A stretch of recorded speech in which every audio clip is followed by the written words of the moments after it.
ओम शांति। आज 31 जुलाई 2021 के बाबा के मधुर महावाक्य सुनेंगे। और आज की मुरली में बाबा ने बच्चों को नशा भी चढ़ाया कि बच्चे तुम किसके सन्मुख बैठे हो? भगवान के सन्मुख बैठे हो। वही टीचर बनकर तुम्हें पढ़ा रहे हैं, विश्व का मालिक बना रहे हैं। और दूसरा, बाबा ने आज याद पर बच्चों का अटेंशन खिंचवाया। बाबा कहे बच्चों को कर्म की गुह्य गति का ज्ञान है कि आत्मा पर कई जन्मों के कर्म का हिसाब किताब का बोझ है और उसको याद के बल से ही चुकता कर सकते हैं। तो बाबा कहे वो बच्चे निरंतर याद में रहने का पुरुषार्थ करते हैं, क्योंकि वो जानते हैं कि अगर याद से हिसाब किताब को चुकता नहीं किया तो फिर कर्म भोग के रूप में उसको चुकता करना पड़ेगा, या फिर धर्मराज की सजाएं खा करके उसको चुकता करना होगा। तो इसीलिए बच्चे अटेंशन में रखते हैं, कर्म की गुह्य गति का ज्ञान बुद्धि में रख करके याद में रहने का निरंतर पुरुषार्थ करते हैं। तो सुनते हैं आज बाबा के मधुर महावाक्य। ओम शांति। मीठे बच्चे, तुम्हें नशा होना चाहिए कि हमारा बाबा आया है हमें विश्व का मालिक बनाने। हम उनके सन्मुख बैठे हैं। प्रश्न है, कर्म की गुह्य गति को जानने वाले कौन सा पुरुषार्थ अवश्य करेंगे? उत्तर है याद में रहने का, क्योंकि उन्हें पता है कि याद से ही पुराने हिसाब किताब चुकता होने हैं। वे जानते हैं कि आत्मा अगर पुराने हिसाब किताब कर्म भोग चुकता नहीं करेगी तो उसे सजाएं खानी पड़ेगी और पद भी भ्रष्ट हो जाएगा, पुनर्जन्म भी ऐसा ही होगा। ओम शांति। बच्चों को अपार खुशी का पारा चढ़ता है। कब? जब देखते हो बाप दादा सन्मुख आए हैं। और यह भी बच्चे जानते हैं कि 5000 वर्ष बाद फिर से शिव बाबा ब्रह्मा तन में आया हुआ है। क्या करने? बच्चों को यह नशा चढ़ा हुआ है। सब बच्चे जानते हैं कि स्वर्ग का मालिक बनाने बाप आया हुआ है, हमको लायक बनाने। कितना बाबा नशा चढ़ा रहे हैं। हमको तमो प्रधान से सतो प्रधान बनने की युक्तियां बार बार बता रहे हैं। युक्ति है बहुत सहज, बिल्कुल सहज याद बच्चों को सिखलाते हैं। कितना सरल तरीके से बाबा याद करना सिखलाते हैं। अज्ञान काल में बाप को बच्चा होता है तो समझते हैं हमारा वारिस पैदा हुआ। तुम जानते हो इस समय बाप आकर हम बच्चों को अडॉप्ट करते हैं। यूं तो तुम सब शिव बाबा के बच्चे हो, परंतु बाबा अपना कैसे बनाए जो हमको सुना सके और हम उनसे सुन सके। शिव बाबा इस ब्रह्मा तन से कहते हैं, मैं तुम्हारा बाप हूं, तुमको स्वर्ग का मालिक बनाता हूं। सिर्फ तुम्हारी आत्मा जो पतित है वह न मुक्ति में न जीवन मुक्ति धाम में जा सकती है। पतित आत्मा तो न मुक्ति में न जीवन मुक्ति धाम में जा सकती है। तुम सब एक बाप के बच्चे हो। सबको बाप की मिल्कियत लेनी है। ढेर के ढेर बच्चे हैं। वृद्धि होती जाती है, एडॉप्ट करते जाते हैं। हे आत्माएं, एडॉप्ट करके बाबा कहते हैं, हे आत्माएं, अब तुम मेरी संतान हो। अपने को रूह आत्मा समझो। हमको बाबा मिला है, जिसको आधा कल्प याद करते थे, यह कभी भूलो मत।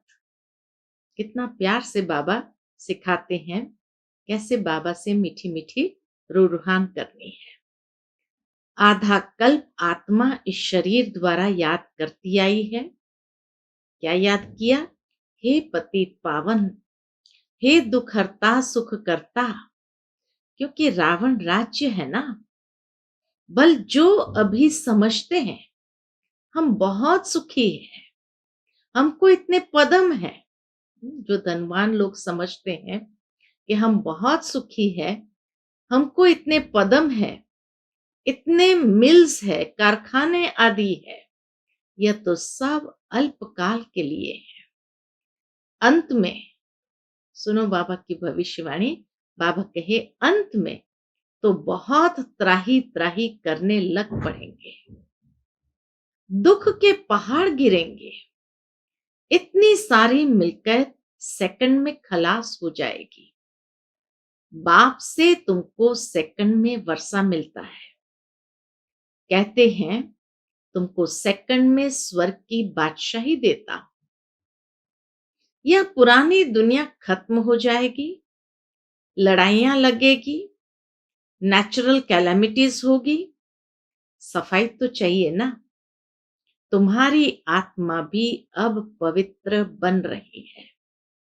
बाप दादा दोनों समझ सकते हैं बच्चे कितनी मेहनत करते हैं।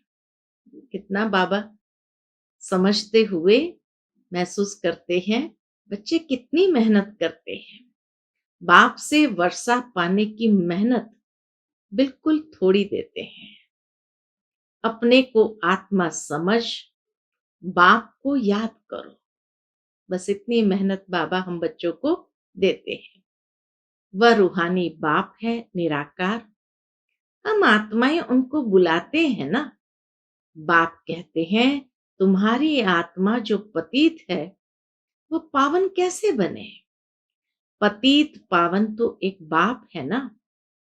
पानी की नदी पतित पावनी है तो झट से जाए गोता खाकर चले आना चाहिए।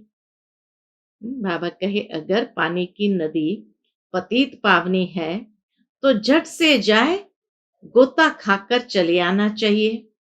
गंगा स्नान बहुत करते हैं, फिर भी पतित क्यों? बाबा कहे पूछना चाहिए। इतना लोग गंगा स्नान करते हैं फिर भी पतित क्यों? रात दिन यही धुन लगाते रहते हैं। बाबा कहे रात दिन यही धुन लगाते रहते हैं। पतित पावन सीताराम अर्थात सब जो भक्तियां हैं अथवा सीताएं हैं, सबका रक्षक एक राम परमपिता परमात्मा है। पतित पावन पतियों का पति वही है। वह जब आए तब आकर पावन बनाए। तो अब बाप कहते हैं मेरी श्रीमत पर तुमको चलना है और किसकी मत पर न चलो। वह तो समझते हैं भक्ति से भगवान मिलेगा। दुनिया के भक्त समझते हैं भक्ति से भगवान मिलेगा, जबकि भक्ति से भगवान मिलेगा तो ऐसे क्यों कहते कि भक्तों की रक्षा करने आएगा? देखो बाबा कितनी लॉजिक यूज करते हैं कि अगर भक्ति से भगवान मिलता है तो फिर ऐसे क्यों कहते हैं कि भक्तों की रक्षा करने आएगा? भक्तों पर क्या आपदा पड़ी है जो रक्षा करेगा? रक्षा तब की जाती है जब कुछ आपदा होती है। बाप कहते हैं तुमने कितना दुर्गति को पाया है। यह है रौरो नर्क। सब दुखी रोगी है। घर घर में देखो क्या लगा पड़ा है, दुख ही दुख। इसलिए पुकारते हैं बाबा हमारे दुख हरो, सुख दो। भारत में ही सदा सुख था, अब दुख है। भारत की बात है और खंड तो है ही अलग, वह तो आते ही बाद में है। कोई 60 जन्म, कोई इनसे भी कम जन्म लेते हैं। 84 जन्म देवता धर्म वाले लेते हैं। तो इस हिसाब से आधा कल्प के बाद जो आएंगे उनको 84 से आधे जन्म लेने पड़ेंगे। ऐसे नहीं कि सब 84 का चक्र खाते हैं। मनुष्य को तो जो आता है सो बोल देते हैं। अब तुम बच्चे बाप द्वारा अविनाशी ज्ञान रत्नों की झोली भर रहे हो। रत्न तो बहुत वैल्यूबल है। बाप समझाते भी बहुत सहज है। बाप कहते हैं तुम बुलाते आए हो, हे पतित पावन आकर हमें पावन बनाओ, तो बाप आए हैं। अब तुम समझते हो हम पावन बनेंगे तो स्वर्ग के मालिक बनेंगे। शिव बाबा हमको पत्थर बुद्धि से पारस बुद्धि, पत्थरनाथ से पारसनाथ बनाने आए हैं। भक्ति मार्ग के चित्र सब पत्थरों के बने हुए हैं। पत्थरों से माथा मारते हैं। बाप कहते हैं तुम भल कितनी भी मेहनत करो, फायदा कुछ नहीं होता। बाबा कहे भल तुम कितनी भी मेहनत करो, फायदा कुछ नहीं होना है। आगे तो तुम बलि चढ़ते थे, शिव के मंदिर में जाकर काशी कलवट खाते थे, बलि चढ़ते थे।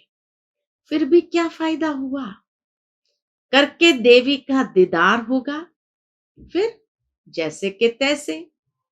पतित पावन बाप आते हैं एक बार संगम पर। सतयुग में तो भक्ति मार्ग की बातें होती ही नहीं। बाप तो कहते नहीं कि गला काटो, बलि चढ़ जाओ, यह करो। भक्ति मार्ग में अनेक प्रकार से क्या क्या करते हैं। आगे देवियों पर मनुष्य की बलि चढ़ाते थे। बाप कहते हैं तुम सुधरेले थे तो देवता थे, जब सुधरेले थे तो देवता थे। अब कितने पत्थर बुद्धि बन पड़े हो। तुमको स्वर्ग की बादशाही दी थी। कितने सोने हीरे जवाहरों के महल थे। रियलाइजेशन बाबा दे रहे हैं कि तुमको स्वर्ग की बादशाही दी थी। कितने सोने हीरे जवाहरों के महल थे। अथाह धन था, वो क्या किया? अब तुम कितने दुखी हो पड़े हो। तुम असल देवी देवता धर्म के थे ना, अब सिर्फ तुम रजो तमो में आए हो। तुम तो देवता धर्म के थे, फिर अपने को हिंदू क्यों कहलाते? और सब धर्म वाले अपने अपने धर्म को ही मानते हैं। धर्म तो एक ही होता है ना। मुसलमानों का मुस्लिम धर्म, क्रिश्चियन का क्रिश्चियन धर्म चला आता है। तुमको क्या हुआ? तुम बहुत सुखी, पवित्र, संपूर्ण निर्विकारी थे। अभी कितने विकारी बन पड़े हो, किसको पता ही नहीं। बरोबर हम संपूर्ण निर्विकारी थे, फिर संपूर्ण विकारी कैसे बने? 84 जन्म लेते सतो से तमो बने। अब बिल्कुल ही तमो प्रधान पतित है। सतयुग से कलयुग जरूर आना है। सब धर्मों को सतो रजो तमो में आना ही है। वृद्धि को पाना है।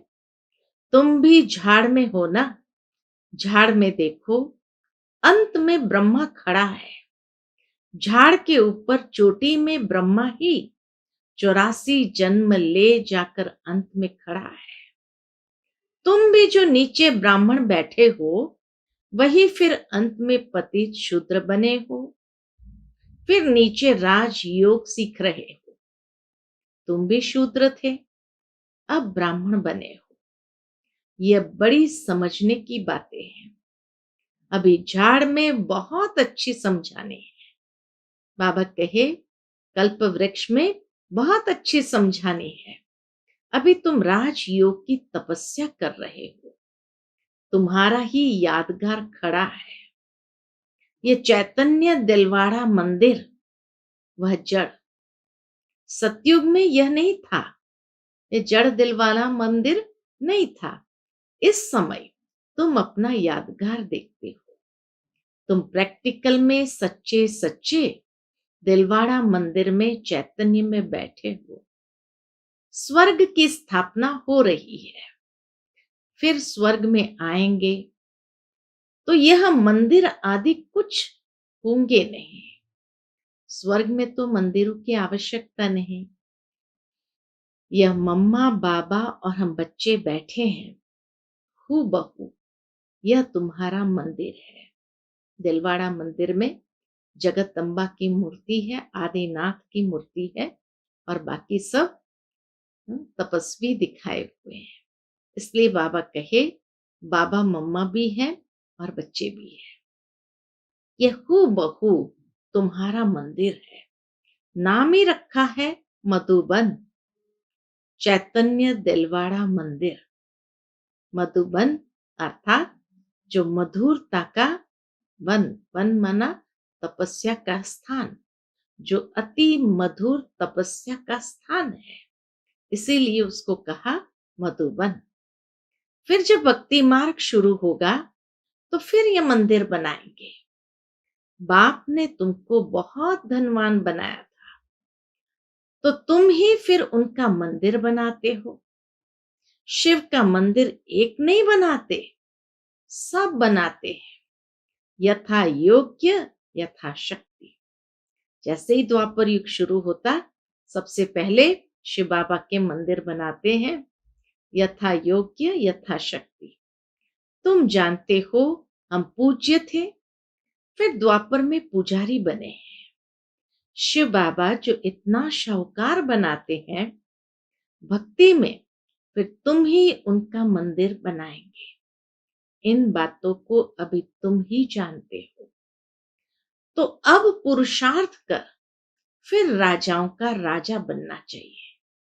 बाबा कहे अभी ऐसा पुरुषार्थ करो, फिर से राजाओं का राजा बनना चाहिए। सतयुग में कहा जाता है महाराजाएं, त्रेता में कहा जाता है राजा। फिर दुनिया पतित बनती है तो महाराजाएं भी पतित, राजाएं भी पतित होते हैं। वह निर्विकारी महाराजाओं का मंदिर बनाकर पूजते हैं। द्वापर युग के जो महाराजाएं हैं, विकारी महाराजाएं, वह निर्विकारी महाराजाएं अर्थात श्री लक्ष्मी श्री नारायण का मंदिर बनाकर पूजते हैं। लेकिन पहले पहले शिव का मंदिर बनाते हैं। देखा गया है द्वापर में जितने भी राजाएं हुए, सब राजाओं के महलों में वह शिव का मंदिर बनाते थे। तो बाबा कहे पहले पहले शिव का मंदिर बनाते हैं, फिर देवताओं का बनाते हैं।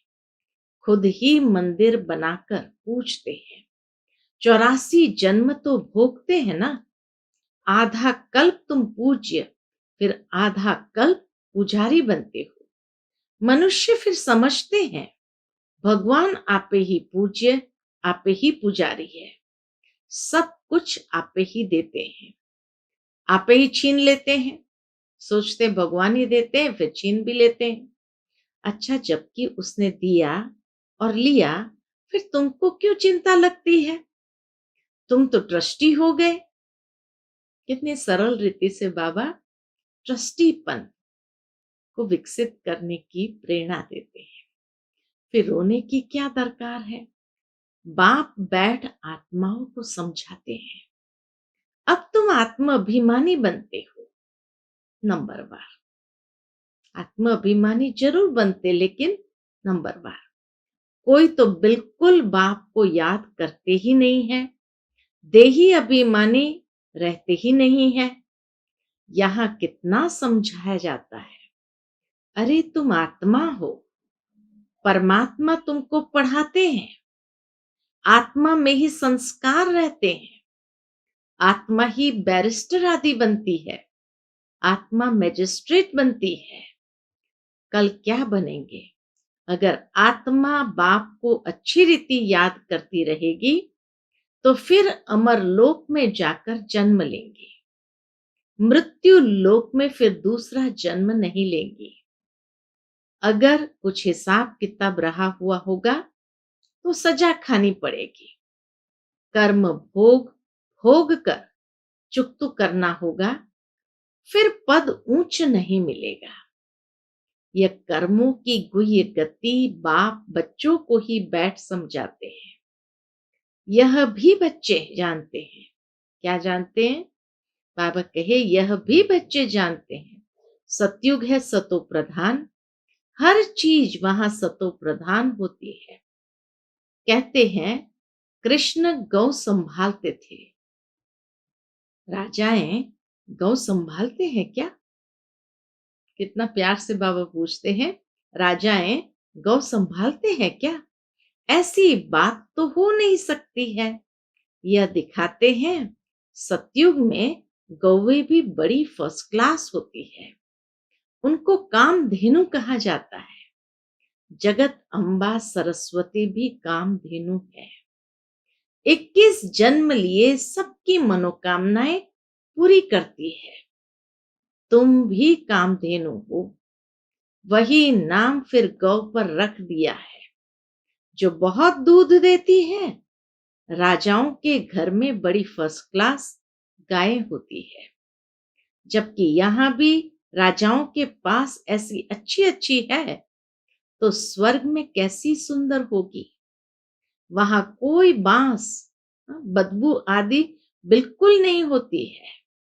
अब बाप बच्चों को कहते हैं कि मैं आया हूं तुमको गुलगुल बनाकर साथ ले जाऊंगा। मुझे बुलाते ही है, हे पतित पावन आओ। पतित दुनिया, पतित शरीर में आओ। यह है पतित, वह है पावन फरिश्ता। ब्रह्मा बाबा के लिए कहते हैं जो नीचे है वह है पतित और सूक्ष्म वतन में है वो पावन फरिश्ता। भेंट दिखलाते हैं, तुम भी पतित से ऐसे पावन फरिश्ता बनेंगे। बाबा कहे तुम भी पतित से ऐसा पावन फरिश्ता बनेंगे। सतयुगी देवताओं को डीटी कहते हैं, सूक्ष्म वतन वासी है फरिश्ते।